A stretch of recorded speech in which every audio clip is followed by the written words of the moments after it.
पुरानी हवेली का रहस्य। बहुत समय पहले एक छोटे से गांव के बाहरी इलाके में एक पुरानी सुनसान हवेली हुआ करती थी। स्थानीय लोग उस हवेली से दूर रहते थे क्योंकि उनका मानना था कि वह प्रेतवादित थी। उन्होंने कहा कि हवेली से अजीब आवाज़ें आती हैं और जो कोई भी रात में इसके पास जाता है वो कभी वापस नहीं आता। एक दिन अर्जुन नाम का एक जिज्ञासु और साहसी युवक गांव में आया। वो भूतों और डरावनी कहानियों पर विश्वास नहीं करता था, इसलिए उसने पुरानी हवेली की जांच करने का फैसला किया। जैसे ही वो हवेली में दाखिल हुआ, उसने ठंड महसूस की और उसे ऐसा लगा जैसे कोई उसे देख रहा हो। हवेली के अंदर अजीबोगरीब आवाज़ें गूंज रही थीं और हवा में नमी थी। अर्जुन हवेली के चारों ओर घूमा, प्रत्येक कमरे की जांच करते हुए।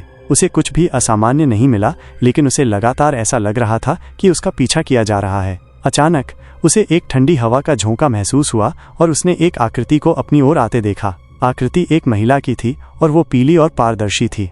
अर्जुन डर गया, लेकिन उसने अपना आपा नहीं खोया। उसने महिला से पूछा कि वो कौन है और वो क्या चाहती है। महिला ने उसे बताया कि वह हवेली की पूर्व मालिक थी और उसकी हत्या कर दी गई थी। उसने कहा कि वह तब तक आराम नहीं कर सकती जब तक कि उसके हत्यारे को न्याय नहीं मिल जाता।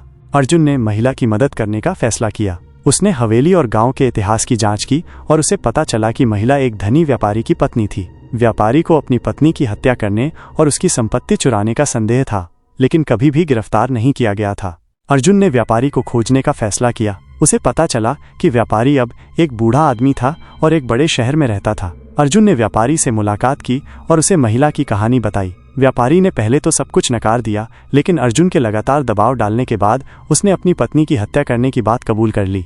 व्यापारी को गिरफ्तार कर लिया गया और उसे महिला की हत्या के लिए दोषी ठहराया गया। महिला की आत्मा को अंततः शांति मिली और पुरानी हवेली को फिर कभी नहीं सताया गया। कहानी का नैतिक। ये कहानी हमें सिखाती है कि न्याय हमेशा मिलता है, चाहे उसमें कितना भी समय लगे। ये हमें ये भी सिखाती है कि हमें कभी भी डर के आगे नहीं झुकना चाहिए और हमें हमेशा सही के लिए लड़ना चाहिए।